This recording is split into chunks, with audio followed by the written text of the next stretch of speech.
Let us begin, dear listener, with a young German girl named Sophie of Anhalt-Zerbst, who at birth possessed exactly 0 of the qualifications one usually associates with, say, the ruler of one of Earth's largest land empires. What she did have was a mother with Olympic-level ambition, a talent for pretending to like people she absolutely did not like, and a future mother-in-law, Empress Elizabeth, who could make or break a life with the same emotional commitment one usually reserves for changing dish towels. But Sophie wasn't just any girl. No, Sophie looked at her overwhelmingly mediocre aristocratic childhood and said, "I'm not staying here, this house is tiny and everyone smells like cabbage," and off she went to Russia, a place colder, richer, and significantly more dramatic than anything her teenage self could have conceptualized. Sophie arrives in Russia, and the temperature drops out of fear. You have to imagine this. A teenage girl walks into the Winter Palace for the first time, sees ceilings tall enough to store entire weather systems, chandeliers the size of minor moons, and courtiers who drink, gossip, and betray with the precision of a synchronized figure skating team. Sophie smiles politely. Russia looks back at her like, "Can this girl survive us?" Probably not. Let's see what she does. But Sophie, future Catherine, was built different. She learned Russian so fast the tutors suspected sorcery. She studied orthodoxy until she could outquote priests. She charmed Empress Elizabeth. She outperformed half the nobility in etiquette. And she pretended her fiancé Peter wasn't the human equivalent of a dropped ice cream cone. Peter. A man destined to lose a throne. Let us pause for Peter. Peter was Peter. A Romanov by name, a Holstein toddler by energy. He loved tin soldiers more than diplomacy. He loved Prussia more than Russia. He adored war games but hated war. He worshipped Frederick the Great like a teenager worships K-pop idols. And Sophie, the girl destined to become Catherine, looked at this fiancé and thought, "I will be Empress, but it sure as hell won't be because of you." Catherine learns the rules of the game, then throws the board out window. Catherine did what all future empresses do when life gives them a disappointing husband.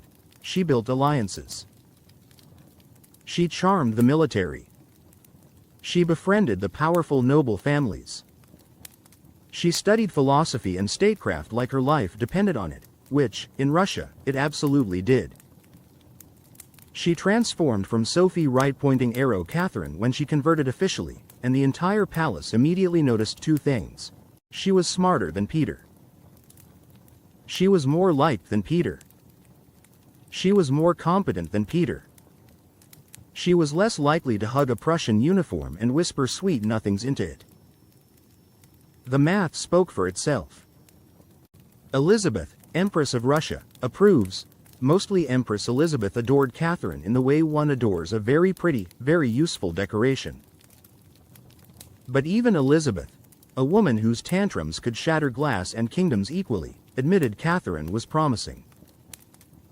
However, Elizabeth did not approve of Catherine's natural curiosity about politics, state finances, military organization, or the very obvious fact that the Russian people liked Catherine more than they liked Peter, which was not hard, seeing as people liked cholera more than they liked Peter. But Catherine stayed quiet. Listened. Learned everything. She understood early. Russia may not want me yet, but Russia will need me, and then came the lovers. Oh yes. But for now, Catherine is still pretending to love Peter, enduring his childishness, and avoiding the fact that her marriage is the romantic equivalent of a wet sock. Her bedroom life was non-existent. Her political ambitions? Growing. Her emotional needs? Being ignored. Her patience? Thin. Very thin.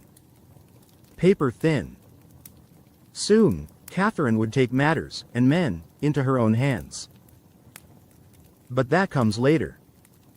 This is only the beginning. If you thought Catherine's early Russian life was already dramatic, hold tight. We are entering the surviving a palace while pretending everything is fine era, a timeless classic among monarchs. Catherine versus palace life. A battle nobody warned her about. Life in the Russian court was not for the weak, the honest, or the easily emotionally destabilized. It was a place where gossip traveled faster than light, loyalty expired daily, alliances were made over dinner and broken by dessert, and if you smiled at someone too warmly, 3 people assumed you were plotting to overthrow the state. Catherine, however, was thriving. Because while everyone else treated palace politics like a dangerous game of chess, Catherine treated it like she was playing 12 games at once using 2 hands, 1 foot, and sheer willpower. She learned who could be trusted. Which was a short list. Very short. As in 2. Maybe 3 if you squint. She also learned who should be avoided. This list was significantly longer. Approximately everyone with a title, a wig, or a pulse. Peter continues being Peter. Let's not ignore her husband. Peter, bless his confused soul, was still deeply committed to being the most frustrating man in Russia. His hobbies included insulting the army he was supposed to lead, practicing military drills with toy soldiers well into adulthood, drinking excessively, hero-worshipping Frederick the Great to a degree that made everyone uncomfortable, and criticizing Catherine for reading too many books. Imagine being Catherine. You are intelligent, strategic, and determined. And your husband is arguing with waitstaff about whether his wooden soldier battalion deserves real military ranks. Catherine's diaries from this time may as well read, "Today Peter blew a bugle inside the palace again. I have made eye contact with the window. The temptation grows." Elizabeth notices a problem. Spoiler. It's Peter.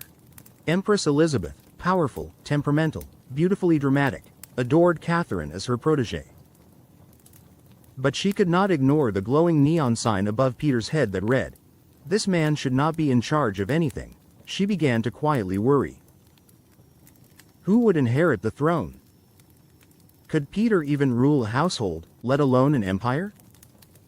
Why did he keep trying to put Prussian uniforms on the palace dogs? Catherine, meanwhile, kept studying. Kept learning. Kept building relationships with generals, guards, and political thinkers. Elizabeth saw it. Everyone saw it. They whispered, "The German girl understands Russia better than the man born to rule it," and they weren't wrong. Enter Catherine's first lover, a man conveniently better than her husband. Now, listen. We aren't even close to Catherine's full roster yet. She built a gallery of lovers so legendary it should have its own museum wing. But the first major one? Sergei Saltykov. Oh yes. A charming, handsome nobleman who had something Peter didn't. Charisma, emotional intelligence, the ability to hold a conversation, and the shockingly uncommon trait known as basic affection. Saltykov wasn't just Catherine's lover. He was the first person who actually treated her like a human being instead of a political accessory. Elizabeth, shockingly, approved.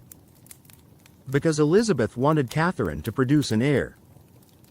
And Elizabeth had fully given up on Peter accomplishing anything requiring maturity, focus, or competence. Did Elizabeth know the child might not be Peter's? Let me put it this way. Elizabeth was not stupid. She saw Peter. She knew. Catherine becomes a mother, and more dangerous than ever in 1754, Catherine gave birth to Paul, the future emperor. We're not here to start drama. So we'll simply note, Catherine loved Paul. Elizabeth immediately took him away to raise him herself. Catherine was left standing there like a decorative lamp, blinking. Emotionally? It wrecked her. Politically? It made her even sharper. Catherine realized something vital. If she wanted real security, real power, she needed the throne. Herself. Not as Peter's wife. Not as mother to an heir held hostage by Elizabeth. not as a foreign princess, but as a ruler, a sovereign, an empress. And she would get there. Not through miracles, not through luck, but through intelligence, charm, raw survival instinct, and eventually, a coup so elegant it deserves its own ballet. But we're not there yet. We're just warming up. The palace. Now with 30% more backstabbing, daily. If the Russian court seemed dramatic before, things escalated fast after Catherine became a mother. Because now, she was intelligent, she was politically aware, she had connections, she was becoming beloved by the guards, and she was extremely done with everyone's nonsense. This did not sit well with, well, anyone. The palace was the kind of place where people woke up each morning and chose violence as their preferred breakfast item. Alliances were made over tea and shattered by lunch. If someone smiled at you, you had to triple-check your drink for poison. Catherine, however, glided through all this like a swan on a lake, except the swan was armed with a library, a charisma score of 18, and the ability to sense danger like a predator. While other nobles were busy whispering conspiracy theories in dimly lit hallways, Catherine was doing something far more effective. She was studying how the empire truly worked. From finances to politics to military movements, she was absorbing everything like an academic sponge dipped into vodka and peril. Peter, meanwhile, was busy ruining his reputation. It takes real skill to reach levels of unpopularity that defy physics, but Peter managed. The more people saw of him, the more they thought, he's not just incompetent, he's performance art.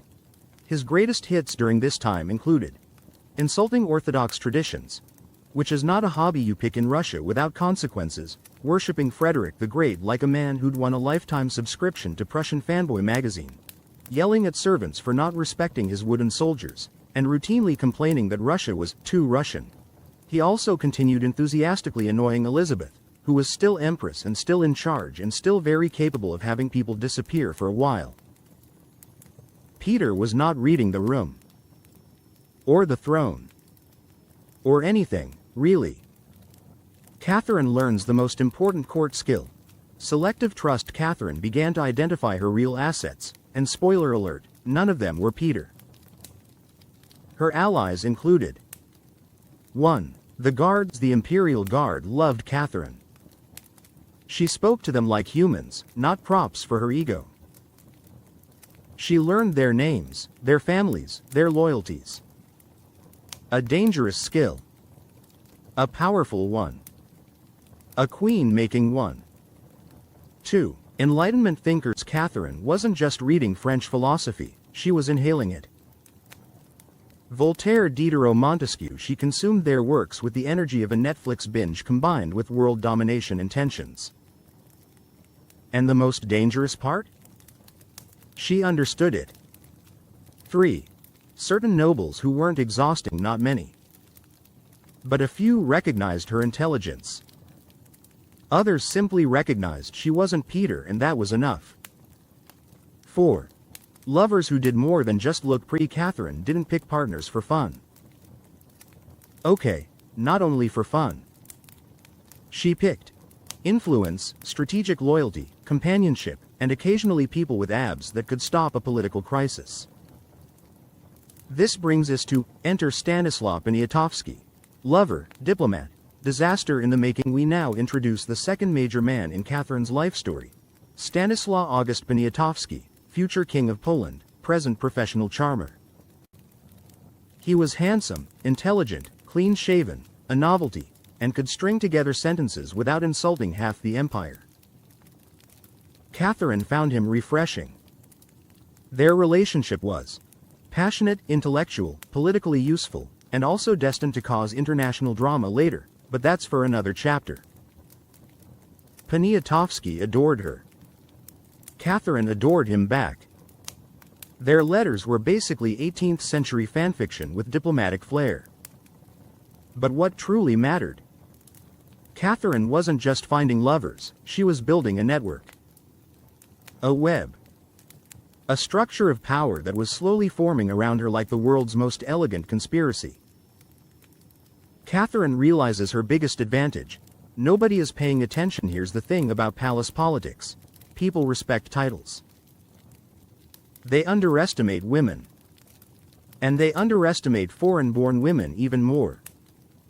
While the court gossiped about Catherine's romances, they completely missed the actual plot. She was becoming the most politically educated person in the entire palace. She understood how money flowed, who controlled supplies, which generals carried grudges, which ministers were competent, which ones were decorative furniture with wigs, and which factions would back a coup if someone bold enough led it soon. People weren't whispering, "She's charming." They were whispering, "She's dangerous," and Catherine heard every whisper. Which brings us to Elizabeth's health declines, and the throne becomes a countdown. By the late 1750s, Empress Elizabeth, who had partied hard, ruled harder, and lived dramatically, began to age. Whispers grew. What happens when Elizabeth dies? Peter will become emperor. Russia is doomed. Is it too late to pretend Prussia invaded? Catherine felt the danger in the air like static electricity. If Elizabeth died and Catherine wasn't prepared, she would be sidelined, exiled, imprisoned, or something accidental, involving a staircase. Russia didn't do smooth transitions. Russia did chaos with extra borscht. Catherine made her choice. If Peter became emperor, she needed to become something even more powerful. Not his wife. Not his advisor. His replacement. The throne wasn't a dream anymore. It was a strategy. And Catherine was not going to miss Elizabeth's slow exit and Catherine's silent preparation as Empress Elizabeth's health declined. The entire palace shifted into that special emotional mode humans enter during transitions. Panic. Raw, unfiltered panic. Court factions scrambled. Nobles whispered. Guards polished their weapons nervously. Diplomats wrote long, terrified letters. And Peter celebrated by playing with his toy soldiers louder than ever. Catherine watched all of it with the serenity of someone who had already decided, if this empire is going down, I'm going to be the one steering it. She was quietly building a support structure that would make any modern campaign strategist weep with admiration. In the shadows of the Winter Palace, she assembled a trifecta of power. The guards, who adored her, the nobility, who tolerated Peter like a migraine, the ministers, who trusted Catherine to not set things on fire accidentally. She didn't declare her ambitions. She didn't raise her voice. She simply made everyone feel that when disaster hit, and it would, she was the safe option. A dangerous reputation. A useful one. Peter prepares to rule, badly. While Catherine was preparing for empire-level chess, Peter was preparing, badly. His vision of ruling Russia included ditching Russian traditions, continuing his Prussia fanboying at full volume, annoying the Orthodox clergy, and promising military reforms that made no military sense. If Russia were a classroom, this would be the moment where everyone quietly moved their chairs away from Peter. Catherine recognized the trajectory. If Peter ruled, Russia would collapse faster than a drunk noble on ice. But she wasn't thinking about the collapse. She was thinking about the opportunity. A new danger appears. Surveillance. With Elizabeth's health failing, certain nobles decided Catherine was too competent. Which, in the 18th century, was practically a crime. Suddenly, Catherine's letters were monitored, ministers reported on her conversations, and even her servants had extra duties, spy duties, obviously. Catherine responded by becoming quieter, calmer, more polite. She was the picture of obedience, which fooled exactly no one familiar with her brain. And then something unexpected happened. Catherine became pregnant again. The night of the pregnancy, Palace Panic Edition. Let us clarify the situation. Peter suspected the baby wasn't his. The court suspected the baby wasn't his. Possums in nearby forests probably suspected the baby wasn't his. The father was likely Stanislaw Poniatowski, Catherine's Polish lover with the face of a romantic painting. Elizabeth's reaction? She ignored the scandal entirely and took the child immediately, just as she'd done with Paul. Because Elizabeth didn't care about paternity. Elizabeth cared about succession.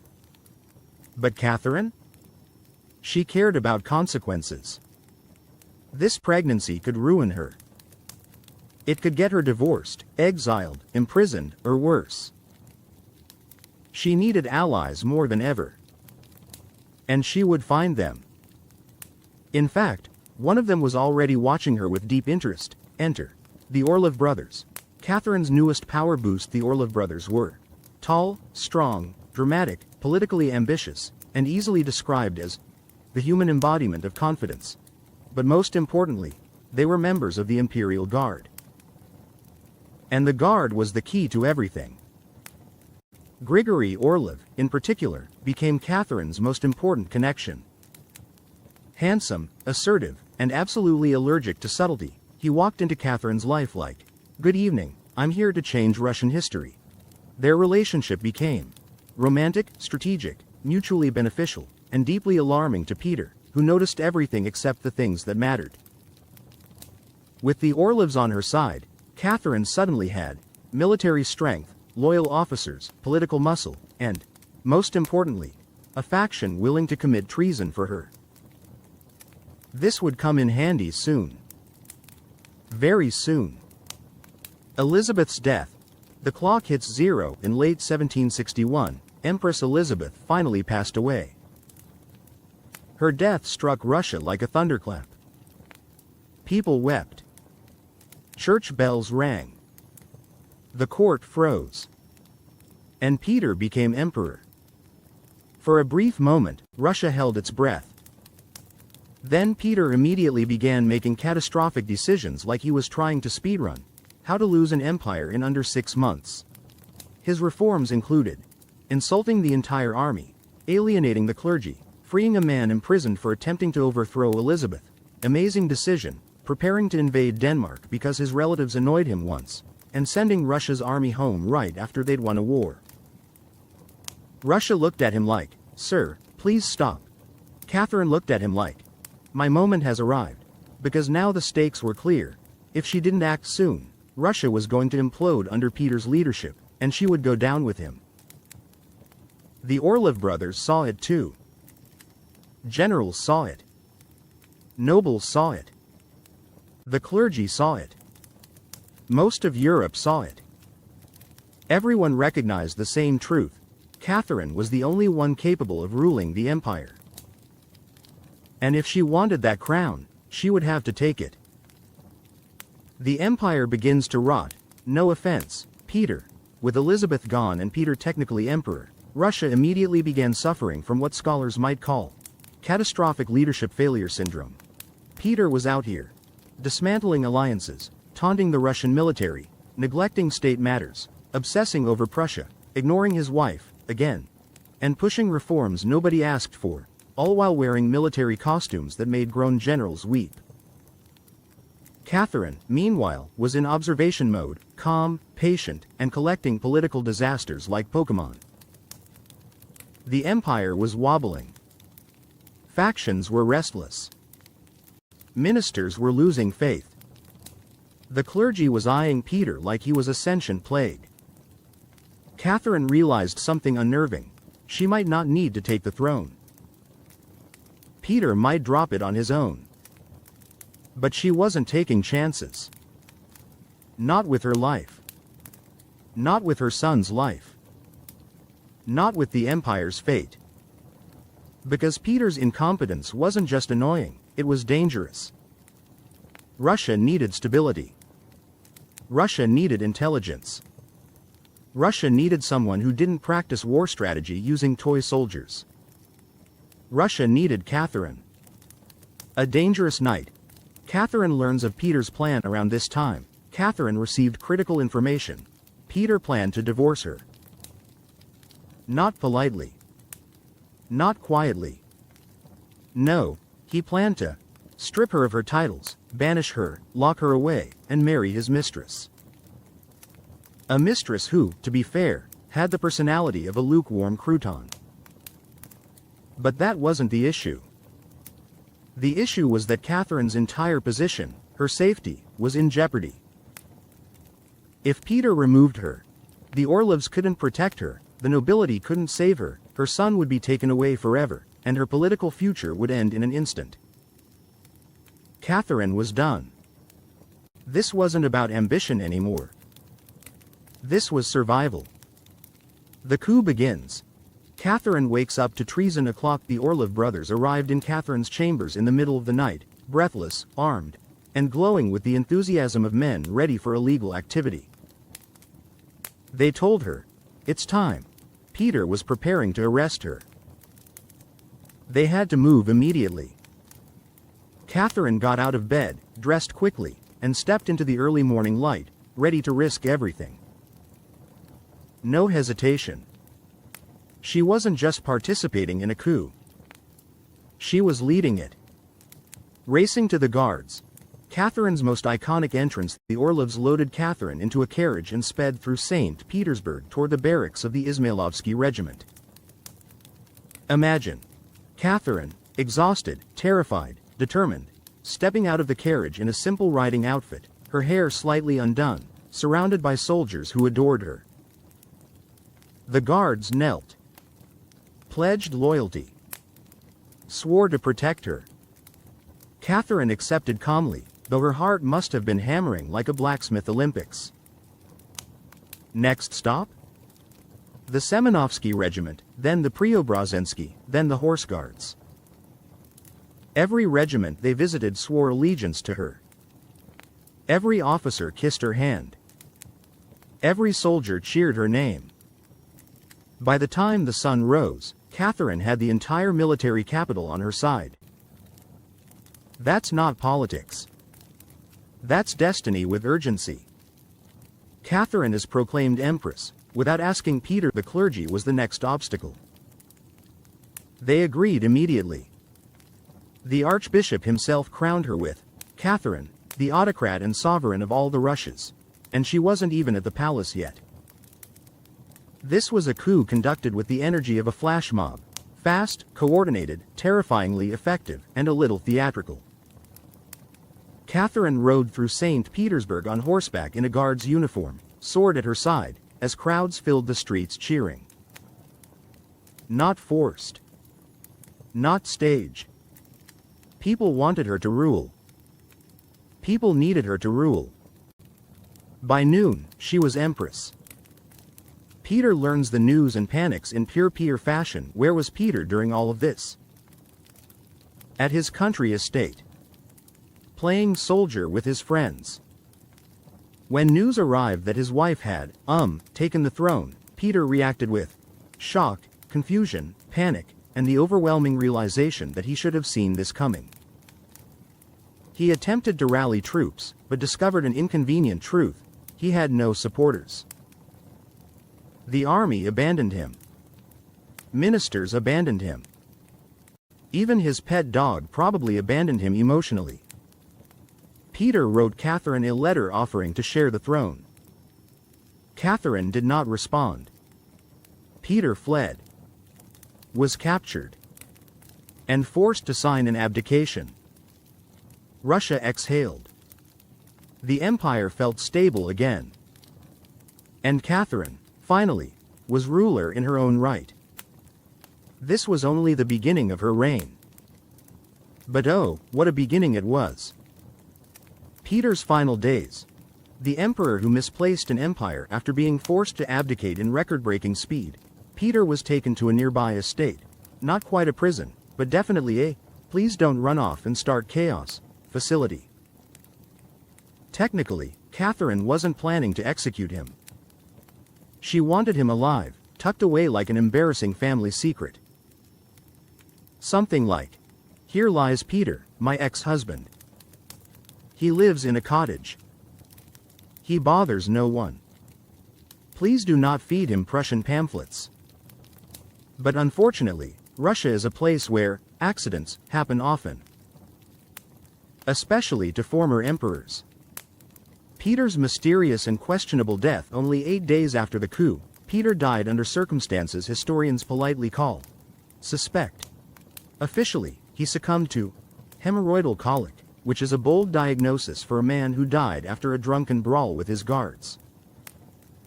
And officially, Grigory Orlov's brother, Alexei, may have gotten a little carried away. Catherine's reaction was not joy, not relief. It was panic. Absolute panic. She knew people would assume she ordered his death, which she likely did not. She needed stability, not scandal. When she received the news, she reportedly screamed and cried, because she knew this death would haunt her reputation forever. And oh, it absolutely did. But with Peter gone, one thing was undeniably clear. Catherine was now the uncontested ruler of Russia. The empire reacts. Well, at least she's competent. After the dust settled, something remarkable happened. Russia calmed down. People went back to work, fields were harvested, ministers exhaled, and the army stopped asking whether Peter would ever return. The collective sentiment was, she may be foreign. She may be ambitious. But she's smarter than Peter was by a suspiciously large margin. Catherine, however, wasn't celebrating. She had a throne, an empire, and dozens of enemies. And she had to prove she wasn't just a coup queen, she was a ruler with vision. Her reign began with reorganizing ministries, strengthening the guards, stabilizing finances, calming the nobility, securing the borders, and trying to convince Europe that the coup was absolutely, definitely, totally legal and peaceful. Spoiler. Europe was unconvinced, but too polite to argue. The Empress settles in. Curtains, coronations and calculated charm. Catherine's coronation in Moscow was a spectacle. Miles of silk, endless jewels, trumpets, clergy chanting, guards in formation, a crown so heavy it probably caused neck trauma. She walked into the cathedral of the Dormition not as a foreign girl, not as a disliked princess, not as a sidelined wife, but as a ruler who had earned her place through intelligence, endurance, and the occasional dose of strategic treason. Everyone who doubted her stared at her in silence. Everyone who supported her felt vindicated. Everyone who feared her felt justified.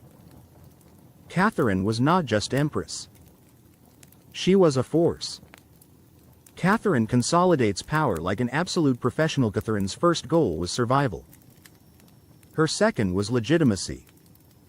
Her third was making Russia the strongest empire in Europe without collapsing from internal stupidity. She accomplished this through 1. Charm. Catherine wrote letters to rulers across Europe like she was hosting a diplomatic book club. Voltaire adored her. Diderot visited her. Philosophers admired her. Europe began calling her the philosopher queen. 2. Practical reforms. She didn't swing wildly with policy changes like Peter. No, she eased into power like dipping into a hot bath. Small administrative reforms, courting the nobility, rewarding loyal guards, punishing threats softly but decisively. 3. Securing allies. She rewarded the Orlov brothers generously. She granted titles, estates, and honors to the people who helped her rise. And yes, her relationship with Grigory Orlov continued passionately. Catherine was loyal in her own way. Until she wasn't. But that's Chapter 2's problem. Russia's new era. The reign of Catherine. By the end of Chapter 1, Catherine had accomplished more in 6 months than most monarchs achieve in decades.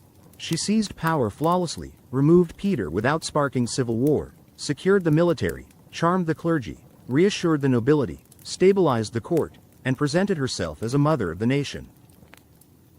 This wasn't luck. This was ruthless brilliance. Catherine didn't just survive. She positioned herself to become the most iconic ruler in Russian history. And the scandals haven't even started yet. We've only reached the doorway.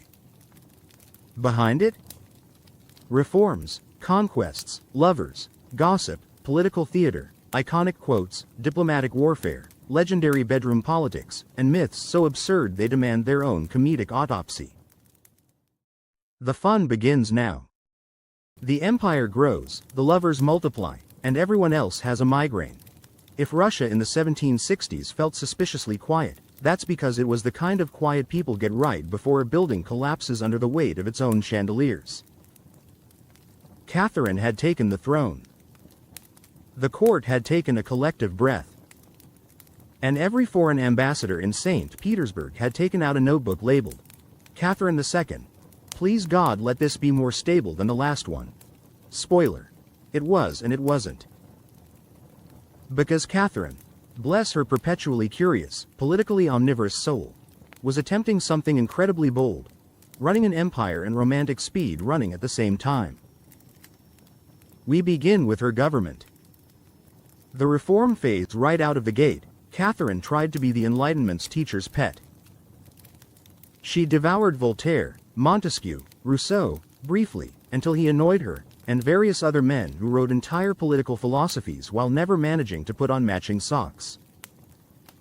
She said, I will give Russia laws, rationality, order. Russia said, cool, but we're busy freezing, drinking, and plotting. She answered by assembling the Legislative Commission, a kind of 18th century megagroup project featuring nobles, peasants, town representatives, and several confused people who had been dragged in because they were standing too close to the meeting hall.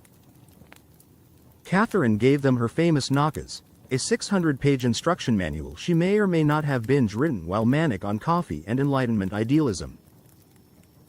It told them, don't torture people, don't overtax people, don't be cruel, don't be incompetent, to which the nobility said, so, everything we currently do?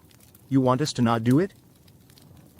Thus began a long tradition of Russian officials nodding at Catherine while quietly ignoring every reform she suggested. But while Russian politics were slow, Catherine's romantic life was operating on military efficiency. Cue the next lover. Grigory Orlov, the original DLC. Grigory Orlov had helped Catherine overthrow her husband, and for that he was awarded a palace money, a position, probably 3 emotional support medals, and Catherine's ongoing attention. But empresses get bored the way other people breathe. Grigory was handsome, heroic, built like someone who could both carry you and your entire horse. But he had one fatal flaw: he was too sure he'd never be replaced. That's when Catherine invented a new diplomatic technique, the graceful upgrade. Enter Grigory Potemkin, whose entrance into Catherine's life felt like someone had slammed a meteor into the palace and declared it a boyfriend.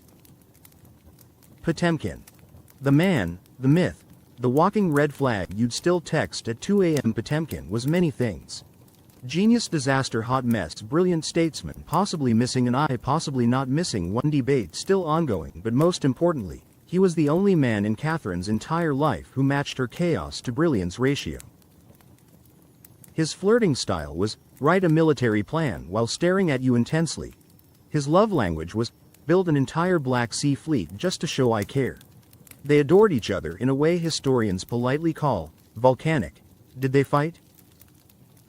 Constantly. Did they break up? Technically. Did they stop being obsessed with each other?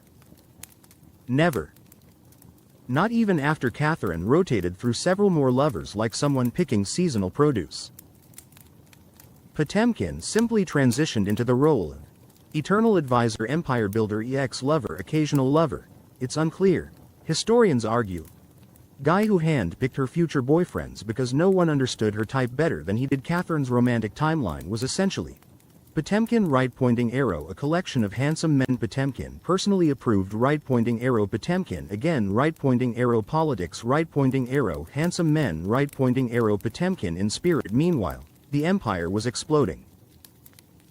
Russia, under construction. Catherine expanded Russia at a speed normally reserved for pyramid schemes and invasive species.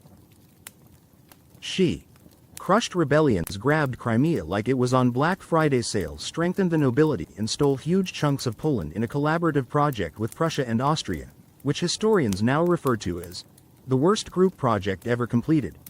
The partitions of Poland were so brutal that Poland simply didn't exist for over a century. Meanwhile, Catherine was sipping tea saying, "It's fine, they'll recover." They did. Eventually, after several identity crises and 2 world wars. Yet behind the scenes, the palace was vibrating with the intensity of a reality TV show where the cameras are replaced with nosy court officials. Because Catherine, in between annexing territories the size of France, was also rotating through poets, guardsmen, diplomats, musicians, men who existed for 5 minutes and have never been heard from since, and one man who literally pitched himself to her in a letter like he was applying for a job at IKEA. Through all of this, Catherine somehow kept the empire functional. Yes, peasants were miserable. Yes, nobles were chaotic. Yes, the army had days where it lost wars because the officers were hungover. But Catherine held it together with sheer force of personality and enough self-confidence to power a small planet. Which brings us to the next phase of her story, the era of absolute power, absolute scandals, and absolutely unverified myths that won't die. Catherine the Great. Ruler, reformer, rumor magnet. Once Catherine settled into her role, she realized something important. Ruling an empire is complicated, but rumors are eternal. And Catherine? She attracted them. Some of the highlights include political rumors. She poisoned rivals. She bribed generals. She bribed ministers. She bribed cats to nap in strategic locations. Historians aren't sure about the last one. Romantic rumors. She had so many lovers that Europe collectively assumed she was running a medieval matchmaking service out of the Winter Palace. Personal rumors. She was allegedly a unicorn. She wasn't, obviously. Or was she? Hard to know. And let's not forget the ever-popular. Catherine's sexual exploits were scandalous beyond measure. Historians, gossip columnists, and bored palace servants whispered about it constantly. Some of it was true, some exaggerated, and some so absurd it belongs in a Marvel cartoon. But Catherine had a gift. She knew how to turn rumors into tools. The power of the lovers. Catherine's relationships weren't just personal. They were strategic. Let's review the most important ones. 1. Grigory Orlov, hero of the coup. Handsome, heroic, excitable, managed to help Catherine solidify power, eventually sidelined emotionally and politically, but always appreciated for contributions. 2. Grigory Potemkin, genius, slightly chaotic, full-time empire builder, romantic energy rivaling a small hurricane, partner in conquest, diplomacy, and Potemkin villages, literally fake towns to impress foreigners. The man who could charm, fight, plan, and inspire fear all at once. 3. Others, a rotating cast of attractive, loyal, and occasionally useful men, some advisors, some military officers, some just very charming conversationalists. Catherine picked them with the same strategic acumen she applied to wars and treaties. Each lover played a role in Catherine's reign: political stabilizers, military motivators, or distractions for Peter-phobic nobles. Reforms and enlightenment goals. Catherine was ambitious. Not only did she want to be empress, she wanted to leave a mark. She focused on education, establishing schools for boys and girls, shockingly progressive, legal codes, refining the nakas, making laws somewhat less arbitrary, economy, strengthening trade and improving agriculture, military, modernizing the army, reorganizing regiments, and occasionally testing generals with elaborate games that looked like chess but involved cannons. All this while managing a constantly fluctuating personal life that could rival a soap opera. Potemkin villages. Urban planning meets romance. Potemkin, her lover and genius strategist, gave Catherine one of his most famous contributions: Potemkin villages. Legend has it he created fake, fully decorated villages along the route of visiting dignitaries to make Russia look prosperous. Truth. Partially true, partially dramatic exaggeration. Purpose. Simultaneously political and romantic. Catherine loved it. It combined her 2 favorite things: power and appearances. Plus, Potemkin looked impressive explaining it while she sat, sipped tea, and judged European diplomats silently. Court life. Drama 24/7. Catherine's court was basically the 18th century version of a Twitter thread that never ends. Nobles plotting alliances with each other, and sometimes with Catherine. Ambassadors trying to impress her while secretly panicking, spies reporting everything, whether true or false, poets writing flattering but often nonsensical odes. Through all of this, Catherine navigated with the grace of a person balancing a crown, a country, and multiple lovers, all while secretly plotting the next military campaign. The legacy begins by the mid-1770s. Catherine was expanding Russia geographically, gaining respect and fear from European powers, running a court that alternated between chaos and brilliance, maintaining an impressively managed personal life with strategic lovers. The rumors never stopped. They only grew. And Catherine? She leveraged them all. She was a master of optics, intrigue, and distraction, and she had just begun. Catherine's reign would eventually include crushing revolts, conquering territories, becoming one of history's most famous monarchs, balancing lovers, diplomacy, and politics like a juggler on a tightrope over a pit of bears. And we haven't even touched the really juicy scandals yet. Catherine's lovers. The roster expands like a Russian winter. By the late 1770s, Catherine's love life had become a strategic enterprise. Every lover served a purpose. Grigory Potemkin, the ultimate power partner, military innovator, and occasional heart thief.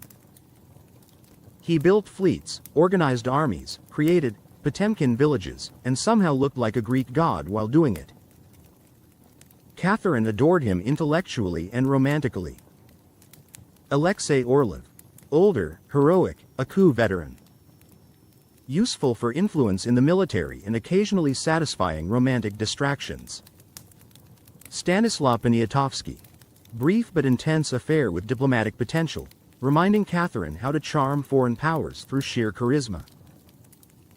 The miscellaneous courtiers, numerous, charming, strategically expendable, sometimes poets, sometimes generals, sometimes men who wrote her sonnets while arranging border treaties.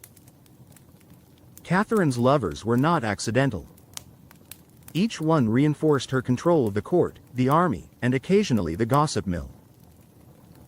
Europe didn't know whether to fear her politics or her dating life. The scandals begin, of course, with great lovers come great rumors. And Catherine had them in abundance. The exotic escapades, rumors, letters hinted at private meetings in palaces, gardens, and possibly secret tunnels. Historians are skeptical, but gossip is historically irresistible. The Orlovs' alleged conspiracies. Some courtiers claimed Grigory and Alexei were running mini-governments inside Catherine's empire. Technically true. Catherine let it slide because they kept the army loyal. Foreign espionage tales. Ambassadors claimed Catherine slept with spies for information. Possibly. Maybe. Who can say with historical certainty? Peasant revolts as divine judgments. Every uprising was rumored to be a subtle consequence of her private life. Catherine reportedly laughed at these. The Russian court had learned a critical fact: nothing Catherine did was private. Everything Catherine did was powerful. And everything Catherine did was terrifying. Foreign policy chaos, but Catherine looks cool doing it, while managing a complex romantic portfolio. Catherine simultaneously annexed Crimea after negotiating, and sometimes scheming, with the Ottomans. Oversaw Poland's first partition in 1772. A collaboration with Prussia and Austria reformed Russian law, government, and education. Introducing modern ideas disguised as polite enlightenment, strengthened the army and navy, often involving Potemkin's brilliant, chaotic ideas. In short, Catherine ran a country and made it look elegant while Europe's monarchs sweated and scribbled frantic letters. The intersection of love and politics. Catherine's genius wasn't just ruling, it was integrating romance with strategy. Potemkin provided military support and political counsel while keeping the court distracted with scandalous gossip. Orlovs maintained army loyalty while keeping rival generals cautious. Minor lovers distracted nobles, ambassadors, and occasionally the clergy. Catherine's love life became a buffer zone, a way to manage people emotionally and politically without using torture, which she had wisely banned, mostly. Europe, as usual, did not understand. They assumed either she was morally depraved, or she was a demon. Both were technically acceptable interpretations. The peasant revolts. Catherine responds like a smart, ruthless leader despite all the lovers, reforms, and grand plans. Russia's underclass occasionally reminded her they existed. The most famous revolt, Pugachev's Rebellion, 1773 to 1775. Yemelyan Pugachev, a Cossack pretending to be Peter III, remember him? The one Catherine overthrew, gathered tens of thousands of peasants and caused chaos. Catherine's response: she sent the army. She crushed the revolt decisively. She executed Pugachev personally, historically accurate, terrifying. She used the rebellion as a political lesson for nobles. Don't mess with me. She simultaneously made Europe think. Yes, she's ruthless, but she's competent. And she made Russia think. Yes, she's ruthless, but she's our ruler now. Potemkin's peak influence by the end of the 1770s. Potemkin had become Catherine's lover, sometimes, occasionally, strategically. Her primary military advisor, master of diplomatic theatrics, architect of Crimea's integration, builder of the Black Sea Fleet. The synergy between Catherine and Potemkin became legendary, part romance, part war council, part high-stakes espionage, part absurdly glamorous soap opera. Rumors intensify. Catherine as cultural icon. Meanwhile, rumors of Catherine's love life, political genius, and philosophical readings spread across Europe like wildfire. Philosophers admired her intellect, monarchs envied her power, courtiers feared her gossip, writers profited from her image. Catherine thrived on it. She learned to manipulate perception like a master painter. Every story, every scandal, every rumor was a brushstroke in the portrait of Catherine the Great. Poland's second partition. Catherine plays Risk IRL. By the 1790s, Catherine was so comfortable on the throne that she treated Europe like a chessboard. And she was simultaneously the queen, bishop, and rook. The Second Partition of Poland, 1793, was one of her masterpieces of opportunistic expansion. Poland, politically weak, internally divided, slightly terrified Prussia and Austria. Allies-ish, also opportunists. Catherine, calm, calculating, and slightly amused, she orchestrated a diplomatic maneuver that expanded Russia's borders while leaving Poland as a shadow of its former self. She did it with the elegance of a woman simultaneously reading Voltaire, signing decrees, and receiving petitions from peasants. Meanwhile, she kept Potemkin nearby, part lover, part military genius, part walking motivational poster for Russian dominance. Potemkin, lover, general, mythical creature. By this point, Potemkin had reached legendary status, both historically and romantically. He built the Black Sea Fleet, literally shaping Russia's naval power. He helped negotiate borders, wars, and treaties like a man who could simultaneously play chess and seduce diplomats. Catherine's relationship with him became the stuff of gossip columns and memoirs, often exaggerated, occasionally accurate, always scandalous. Together, they were unstoppable, strategic brilliance and romantic chaos combined into one dangerously attractive package. Europe noticed. And Europe feared. And Europe whispered. The court, drama, extravagance, and rumors. Catherine's court now resembled a reality show where the stakes were life, death, and empire. Nobles schemed endlessly, some loyal, some not. Foreign ambassadors brought gifts, bribes, and confusion in equal measure. Courtiers gossiped like they were the paparazzi of the 18th century. Catherine, ever the tactician, handled this with skill. Charm where needed, cruelty where necessary, distraction when convenient. And lovers? They were essential props. Strategic props. Sexy props. Education and enlightenment. Catherine plays teacher while conquering lands and hearts. Catherine also made sure Russia got smarter. She reformed schools, encouraged literacy, invited French philosophers to Russia, sponsored libraries and translation projects, because nothing says, great ruler, like simultaneously terrifying your enemies, seducing your court, and reading Rousseau before breakfast. The legacy of scandalous rumors. By this stage of her reign, Catherine had perfected the art of controlled scandal. Lovers as political tools, rumors as leveraged public appearances as propaganda, private genius behind closed doors. She leveraged gossip into authority, charm into power, and love into influence. Russia had never seen a ruler quite like her, terrifyingly competent, endlessly ambitious, and impossibly dramatic. Foreshadowing. The next era of chaos and glory the 1790s would bring. More partitions of Poland, more military campaigns. Potemkin's death, devastatingly tragic, yet politically manageable, more lovers, scandalous intrigues, and diplomatic chaos. Cultural projects so grand they rivaled Versailles. Catherine's story wasn't just about ruling. It was about dominating, charming, seducing, and terrifying Europe simultaneously, all while keeping Russia functional enough to survive her whims. Checkmark. Chapter 2, Part 5 complete.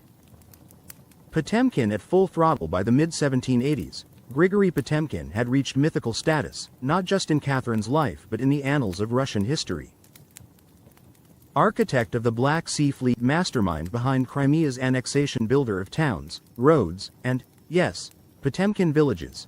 The fake town legend persisted for decades. Lover, advisor, co-conspirator, and occasional fashion consultant, he was so effective that Europe collectively asked, "Who is this man, and why does he make Catherine seem twice as powerful?" And Catherine, of course, loved every second of it. Their relationship was equal parts romance and strategic genius. They debated border policies over breakfast, plotted military campaigns in bed, and occasionally argued about who looked better in silk. Crimea. Catherine's masterstroke. Catherine's conquest of Crimea, 1783, is one of history's most audacious moves. Diplomacy with the Ottomans, military intimidation with Potemkin's troops, careful domestic messaging to make it look orderly. The result: Russia gained strategic access to the Black Sea. The Ottoman Empire begrudgingly accepted the loss. Catherine appeared almost prophetic in her foresight. Meanwhile, Potemkin supervised the construction of roads, ports, and towns, solidifying Russian control and demonstrating that Catherine's lovers weren't just for show, they were empire-building machines. Lovers everywhere. Catherine's personal life didn't pause for expansion. Her network of romantic partners expanded and rotated like a well-managed theater troupe.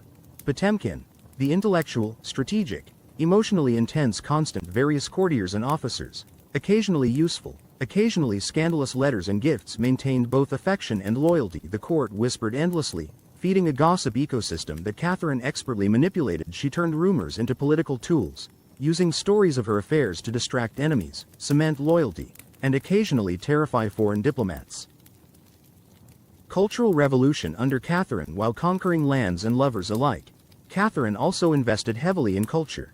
Museums, including the foundations of the Hermitage, patronage of arts, literature, and theater, invitations to philosophers and writers from across Europe. Because why have a military genius and a hot lover when you can also host a cultural renaissance? Catherine's court became the place to be seen, feared, and admired, blending spectacle with governance in a way no ruler had before. Potemkin's death. The empire weeps. In 1791, Potemkin passed away, technically of illness, though Catherine suspected heartbreak. Catherine mourned publicly and privately. The court mourned. Russia's military and administrative operations temporarily panicked without his guidance. Even in death, Potemkin's influence lingered. His towns, roads, fleets, and political strategies continued to shape Russia, while Catherine continued to leverage the legend of their love for diplomatic and domestic purposes. The height of Catherine's power. By the 1790s, Russia's borders had expanded dramatically. Poland was partitioned multiple times. Crimea and the Black Sea region were under firm control. Culture flourished, education expanded, and law slowly modernized. Catherine had mastered diplomacy, military strategy, and court intrigue, and she had done it while managing multiple lovers, a persistent rumor mill, and a European audience convinced she was either a saint or a demon. Catherine the Great had become the epitome of power, charisma, and chaotic brilliance. Foreshadowing the final chapters. The remaining years of her reign would involve continuing expansion into Ottoman territories, navigating European power politics, managing a complex web of lovers, alliances, and political intrigues, consolidating a legacy that would define Russian monarchy for centuries. She would become legendary, scandalous, terrifying, and adored, all simultaneously. A monarch like no other. Catherine enters the final decades of her reign. By the 1790s, Catherine the Great had mastered the impossible. She ruled Europe's largest country, commanded the fear and admiration of neighboring monarchs, managed a highly complex love life, and remained intellectually superior to almost everyone in her court. Meanwhile, Russia itself was chaotic, as usual. But Catherine thrived in chaos. She didn't just survive it, she orchestrated it like a conductor with a penchant for dramatic flair. The Third Partition of Poland. Catherine collects land like stamps. Poland, poor thing, had been repeatedly divvied up like a cake no one really wanted but everyone fought over anyway. 1772. First partition. Russia gets a slice. 1793. Second partition. Russia gets a bigger slice. 1795. Third partition. Poland ceases to exist. Catherine handled this with her trademark style. Calm, strategic, and slightly amused at Europe's confusion. Meanwhile, Potemkin was gone. So Catherine managed this while juggling court intrigue, lovers, and reforms. A feat that would impress even the most caffeinated multitasker. The lover carousel continues after Potemkin. Catherine didn't exactly retire from romance. She simply upgraded the operation. Zubov brothers, plucked from the military, handsome, loyal, and conveniently malleable other courtiers. Advised and distracted at strategic intervals. Rumors, fuel for diplomacy and internal control. Her lovers were not just for fun. They were tools of governance, distraction for nobility, and occasionally writers of love poems that subtly suggested obedience to the Empress. Domestic reforms and enlightened ideas. Even with all the conquest and court drama, Catherine continued Enlightenment-style reforms. Law. Continued refining her legal codes. Education. Expanded schools for boys and girls. Economy. Strengthened trade networks and encouraged modern agriculture. Culture. Patronized artists, writers, and philosophers. Catherine wanted Russia to be not just big and scary, but cultured and modern. Military campaigns. Showing Europe who's boss. Catherine's army, once loyal due to coups and Orlov heroics, now executed campaigns with precision. Against the Ottomans.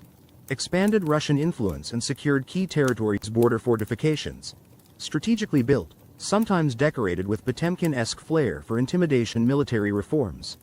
Made Russia competitive with European powers. Catherine's military successes made Europe nervous, scared, and occasionally scandalized, particularly when her strategic brilliance was paired with her personal charisma. Court drama. Because nothing changes, Catherine's court continued to be an endless stage of intrigue and scandal.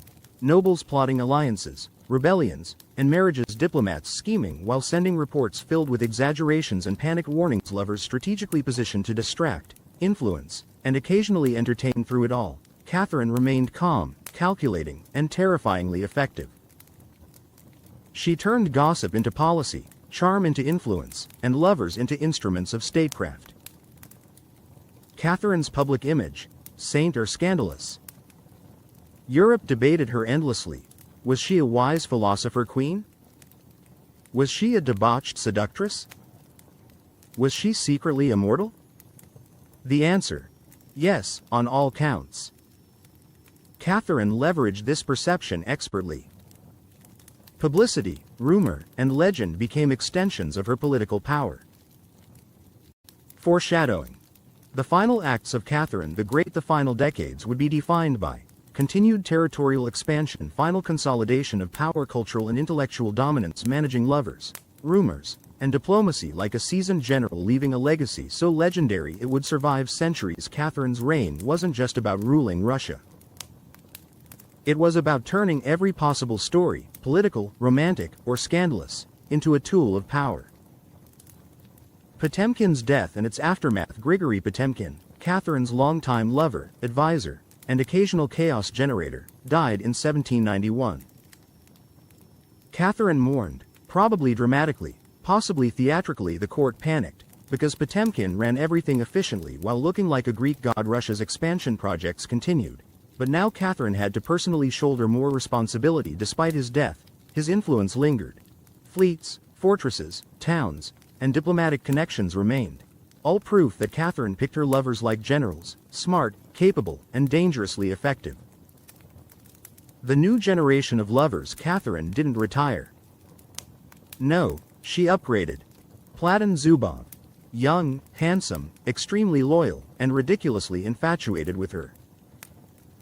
Catherine strategically allowed him to indulge in worshipful adoration because it kept him useful and distracted. Court figures. A rotating cast of charming men to maintain influence, gossip control, and occasional personal amusement. Each lover became a political instrument, a distraction, or both. Catherine's romantic life was basically a parallel administration with better aesthetics. Cultural and intellectual dominance. Catherine didn't just conquer land and lovers. She conquered minds. She built the Hermitage Museum, showcasing art and culture to impress visitors and intimidate foreign dignitaries. She patronized philosophers, writers, and artists, all while maintaining a ruthless grip on power. Russia became a hub of Enlightenment thought, proving that Catherine could be a cultural queen as well as a political and romantic one. Europe took notice. France envied her intellect and charm. Austria feared her strategic cunning. Prussia calculated how to avoid pissing her off. Territorial expansion at full throttle. Catherine's territorial ambitions didn't waver. Crimea. Consolidated, fortified, and integrated Black Sea region. Developed ports and fleets. Poland. Multiple partitions, turning it into a shadow of its former self. Ottoman borderlands. Strategically reinforced and expanded. She managed all of this while juggling lovers, court intrigues, and endless rumors, proving that multitasking is possible if you were Catherine the Great. The court. Gossip as a weapon. Catherine's court was essentially a reality show with cannons, silk, and spies.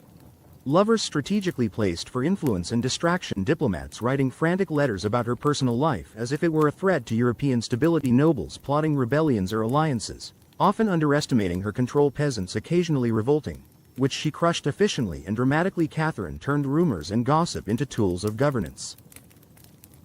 Every whispered scandal reinforced her power rather than undermining it. Catherine's public persona. Controlled chaos. By the late 1790s, Catherine had perfected the art of perception management.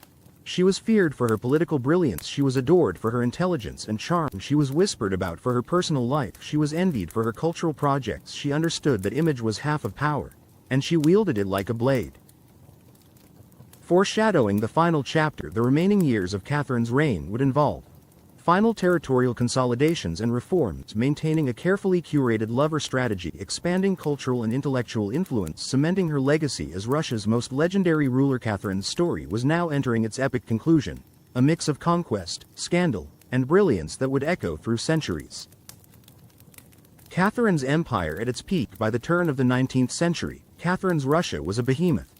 Territories expanded massively through partitions of Poland, annexation of Crimea, and Ottoman border victories. Military, highly organized, disciplined, and intimidating, especially under generals trained by Potemkin. Economy, improved trade and agriculture, slowly moving Russia toward modernization. Culture, flourishing, thanks to the Hermitage, patronage of philosophers, writers, and artists. And all of this was accomplished while juggling a rotating cast of lovers, endless court intrigue, and rumors that could sink lesser monarchs. Europe, as usual, was simultaneously terrified and envious. Lover strategy. Political, romantic, and chaotic. Catherine's genius lay in integrating her personal life into governance. Platon Zubov. Young, devoted, and dangerously infatuated. Managed carefully to maintain loyalty and distraction. Other courtiers. Used as instruments to keep the nobility guessing, entertain the court, and occasionally charm visiting dignitaries. Potemkin's legacy. Even after his death, his influence lingered, and Catherine used stories of their relationship to bolster her reputation. Her lovers weren't just hobbies. They were political tools, sometimes generals, sometimes diplomats, often both. Catherine's court became a masterclass in multitasking, ruling an empire while running a romantic soap opera that doubled as a political strategy. Cultural and intellectual projects. Even with conquest and romance, Catherine prioritized culture. Hermitage Museum. A personal project that became one of the world's greatest art collections. Education. Expanded schools for boys and girls.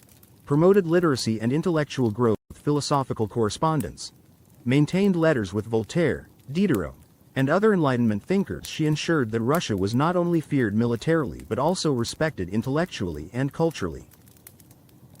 Diplomacy. Masterclass in perception. Catherine managed Europe with finesse.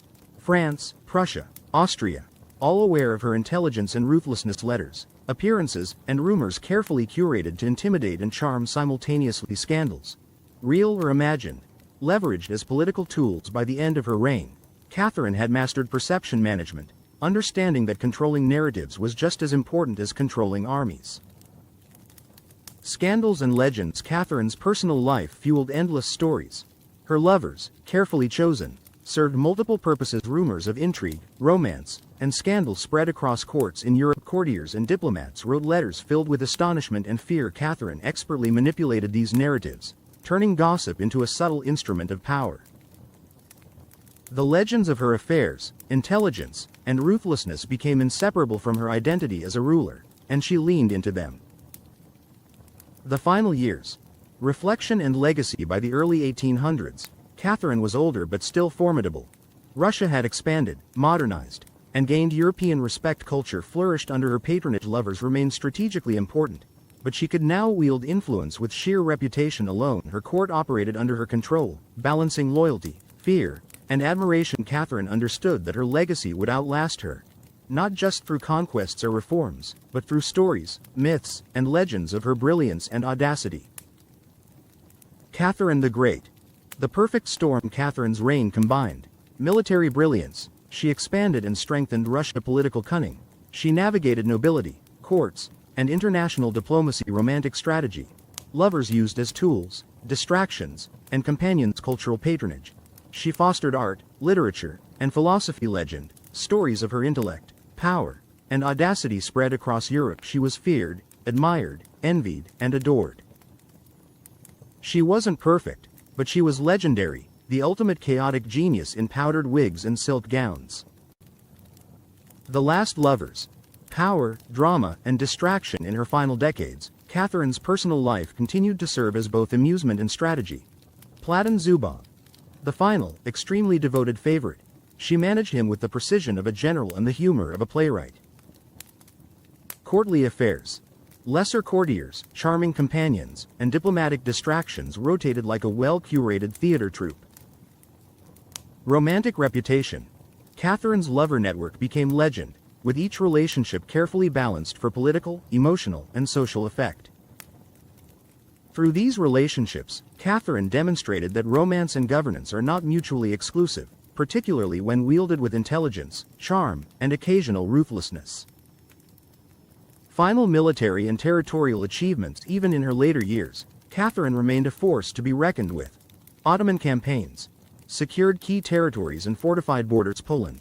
Consolidated partitions, finalizing Russia's dominance in the region. Black Sea. Potemkin's legacy fulfilled through ports, fleets, and infrastructure. Internal reforms. Legal codes refined, education expanded, and cultural institutions solidified. Catherine's Russia was now an empire at its zenith, feared and respected across Europe, culturally sophisticated and politically formidable. Court and culture. Spectacle as strategy. Catherine's court was her stage, and she was both playwright and lead actress. Nobles constantly jockeyed for favor, influence, or survival. Diplomats reported scandal, often mixing admiration with terror. Artists, philosophers, and writers were patronized, and subtly encouraged to produce works that glorified Russia and Catherine's image. She blended spectacle, romance, and governance into a grand performance, where every action, rumor, or decision reinforced her power. The myth of Catherine the Great. By the end of her life, Catherine had become larger than life. Feared as a ruler, admired as a strategist, envied as a lover. Her romances, scandals, and intrigues fueled Europe's imagination. Cultural and political accomplishments cemented her as a model of enlightened monarchy. Stories of her intelligence, ruthlessness, and audacity persisted long after her death. Catherine's legend was intentionally crafted, a combination of real achievements, calculated public image, and a dash of gossip that she cleverly allowed to flourish. Death and enduring legacy. Catherine passed away in 1796, leaving Russia expanded, stabilized, and modernized, culturally enriched, politically respected, forever influenced by her bold strategies, intellectual pursuits, and complex personal life. Her court, lovers, military, and the public all remembered her as a woman who wielded power like a weapon, charm like armor, and rumor like an ally. Catherine the Great didn't just rule an empire, she engineered her own legend, blending chaos, intellect, romance, and ambition into a reign that would echo through history. Final thoughts.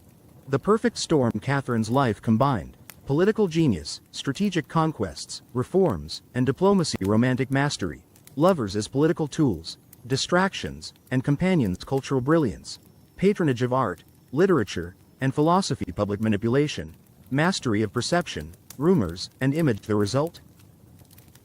A ruler feared, admired, and endlessly fascinating, whose legacy would inspire stories, legends, and gossip for centuries.